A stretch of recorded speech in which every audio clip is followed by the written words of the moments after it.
Cimoooooooo! What's going on, guys? It's Cimo. So today I'm bringing to you my top 5 competitive budget decks for the April 2020 format. Now, given the severity of the global situation that's going on right now, I want to start off this video by saying take care of yourself first. Don't worry about Yu-Gi-Oh! Yu-Gi-Oh! Will come back in time, but if you're someone who's trying to play Yu-Gi-Oh! On a budget, there are plenty of online free options that you can take advantage of, so that way you can get your Yu-Gi-Oh! Fix without having to spend any money on the actual cards themselves. The simulators I'm talking about specifically are the ones that I like to use are Dueling Book if you're looking for more of a manual experience, or yugioh Pro as well. I believe they actually just updated yugioh Pro, so that's pretty cool. If you want more of an automated experience, kind of similar to like one of the Yu-Gi-Oh! Video games. So take care of yourself, and I hope you and all your friends and family are staying healthy. But I want to get to the top 5 competitive budget decks, because let's say you are looking towards the future, you've got everything else taken care of for the time being, and maybe when Yu-Gi-Oh! Gets up and running again, maybe you still aren't going to have the means to be able to afford playing this game, because let's face it, Yu-Gi-Oh! Is really expensive. When you have cards like $100 copies of Lightning Storm and $100 copies of Apollousa running around, yeah, the game is a little bit ridiculous at times, but that doesn't mean there aren't options available for us to play. And I've got 5 decks that you can build for about $100 to $150 US main and extra deck that you could use to compete with some of the best decks of the format. I did that video yesterday if you want to go check that one out, but without further ado, let's go ahead and get right into it. So kicking things off with number 5, we have probably everyone's most hated deck of all time, but the thing is, this deck is so consistently good and people still don't play outs to it in their main deck. So for as long as that's going to be the case, Mystic Mine Burn is going to be the way to go. Now here's one big thing about Mystic Mine. When it comes to this deck, most people try to just side deck Mystic Mine in hoping that their opponent isn't going to side in any sort of spell and trap removal in the form of a spell or trap card, trying to get some free wins. But Mystic Mine Burn is different for several reasons, because first off, Mystic Mine Burn plays several options to be able to stop those cards like Mystical Space Typhoon or Cosmic Cyclone or Twin Twister, or whatever threats the opponent might have at their disposal, so that way you can ensure Mystic Mine stays online and you can continuously burn your opponent out. Second off, when it comes to Mystic Mine Burn, you actually have to put your opponent on a clock. One of the big differences between Mystic Mine Burn and just any deck deciding to side deck copies of Mystic Mine is that most players, if they anticipate their opponent is going to side deck Mystic Mine, if they just have a singular out to Mystic Mine, then that gives them the 1-turn window that they need to be able to go forth and probably OTK them on that turn. But when it comes to Mystic Mine Burn, they have a much shorter window to work with, because as soon as the Mystic Mine Burn player sees their Cauldron of the Old Man or their Final Countdown or whatever win condition card they're playing in their deck, then the clock has started and they're only going to have about anywhere from 7 to 10 turns, depending on which card that it is, to get to their out, and that's if they can even use the out to stop it. You know, Mystic Mine Burn plays stuff like Goddess Skuld's Oracle. It plays cards like Dark Bribe and Solemn Judgment and Field Barrier and all these cards that are just meant to shut down the opponent's out, the few that they actually have. The one card in this deck that is expensive is Pot of Extravagance, but this card is replaceable. I mean, it definitely hurts the deck because you don't get those 2 extra draws, but there are a plethora of other cards that you could play instead. More burn options, you could play more stall cards, you could even play just more generic removal to stop your opponent from answering your Mystic Mine directly. The other thing when it comes to Mystic Mine Burn is that compared to a lot of other decks, the deck is relatively simple because it's so linear. You have your game plan and you really just stick to it. You don't have to worry too much about what your opponent has going on, and relatively compared to something like a combo deck, there's much less you have to actually know prior to playing the deck. You really just have to understand the basic interactions of how the deck works, and you don't have to be memorizing these absurd like 20, 30, 40 step combos just to be able to play your deck. The deck matches up incredibly well against a lot of the top decks. Top decks still don't play outs to it, so for as long as this card remains at 3, I definitely think this is a solid advocate, and why I have it as my number 5 slot. But coming in at number 4, we have a deck that we probably haven't seen on this list in quite some time, but that is Burning Abyss. Now, Burning Abyss obviously gets a slight buff from Master Rule 5, not having to worry about where your Dantes go go and different things like that. And I'm not talking specifically about like the more combo heavy version of this deck, because that deck does play Apollousa and a few more expensive cards.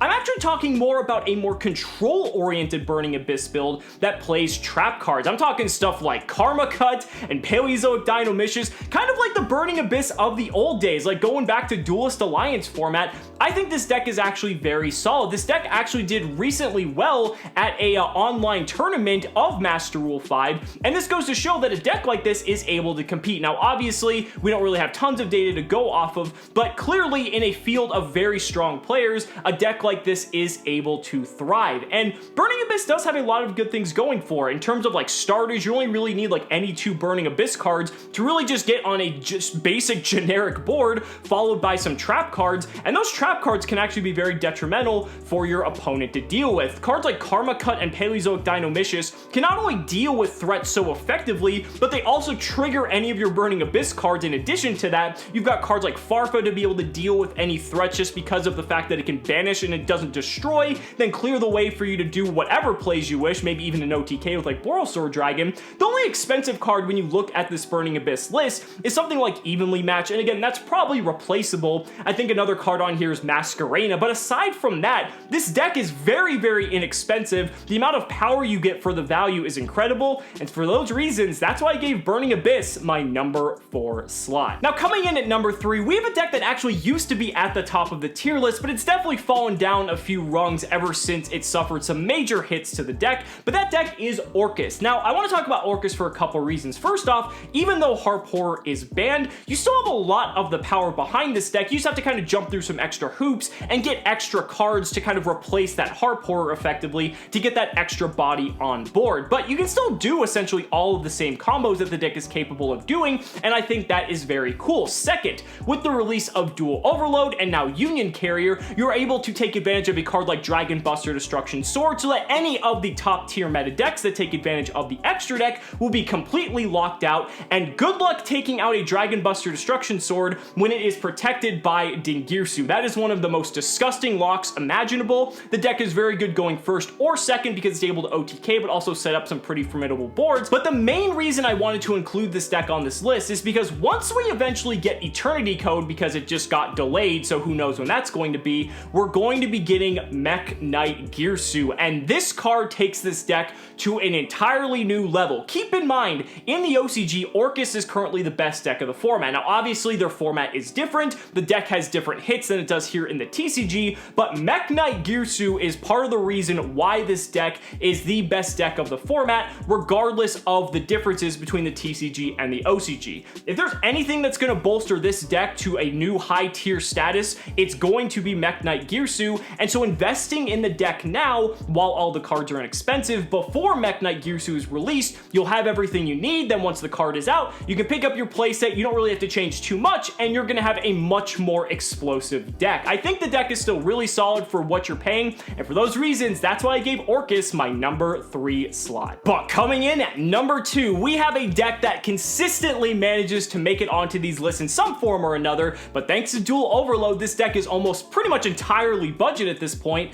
and that's Salamangreat. Yeah, now that Dual Overload has reprinted Signet Mining, you can pick up copies of Signet Mining for like under $10 a piece, and this is, funny enough, one of the most expensive cards in the entire deck. Thanks to the Soul Burner structure deck, pretty much all the cards in this deck come in that structure deck, so pretty much just by getting like 3 of those structure decks, a playset of Signet Mining, and then a few other cards here and there, you have a borderline tier 1 deck for what it's worth. Now, you might not be able to afford cards like Fantastical Dragon Phantasme or Infinite Impermanence, but those cards are by no means necessary to be able to play Salamangreat effectively. Those cards just kind of help in different ways depending on the matchups, but are easily replaceable with other cards. Another thing that makes this deck so affordable is with the extra deck. Most of the extra deck comes in the Salamangreat structure deck already, and you don't really need to pay for any like ridiculous cards like Apollousa or anything like that. I mean, Borrelsword Dragon might be the most expensive card in your extra deck, but even if that's too much for you, you can just play Transcode Talker and Update Jammer and effectively have the same OTK condition, just in a different pair of cards. I think this deck is just so solid all around. It is able to just kind of handle each deck in its own way. You've got the tools to pretty much deal with any situation.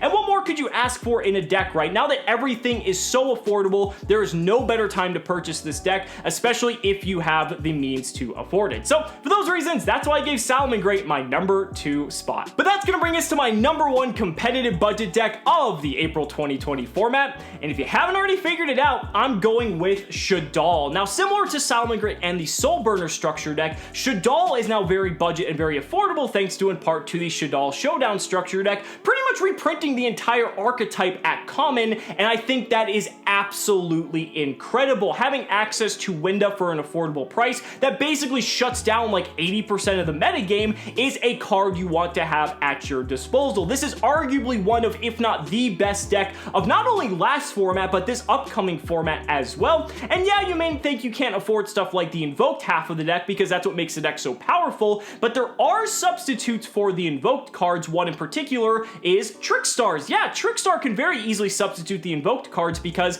it gives you your light target, so that way you can access your Shouldall construct for any of those plays. The cards all effectively search themselves, similar to how Alistair can search anything you need there. That way you can go something like Trickstar Candina, get something like Light Stage. Light Stage can get you another light monster, either being another Candina or even a Korribane, just to give you another monster to work with in terms of whatever you need. And yeah, it's not going to completely replace the invoked cards, but the fact that you now have essentially the shell for what is one of the best decks of the format, and then as you slowly start to accrue more income, then you can just slowly buy the pieces you need, and you really have the skeleton in place, so that way you can just get the invoked core, and all of a sudden you now have one of, if not the best deck of the format. I think if you're gonna only pick one deck from this list to go with, there is probably no better option to go with than Shouldall because of the way it's positioned in the current game, the power the deck has, the ability to stun all the different decks in the format. There's so many benefits to this deck, and I would highly, highly recommend it for my number 1 slot. But guys, those are just my thoughts. Let me know down in the comments what you guys think about your top budget picks for the April 2020 format. I'd really love to hear your thoughts. Thank you guys so much for watching the video. Be sure to like the video as always, subscribe to the channel for more amazing Yu-Gi-Oh content, and if you found this video helpful, consider supporting me on Patreon or becoming a YouTube channel member. Just by showing your support in any way that you can, you're investing in my ability to continue bringing you amazing Yu-Gi-Oh content. So thanks so much again, and we'll see you next time.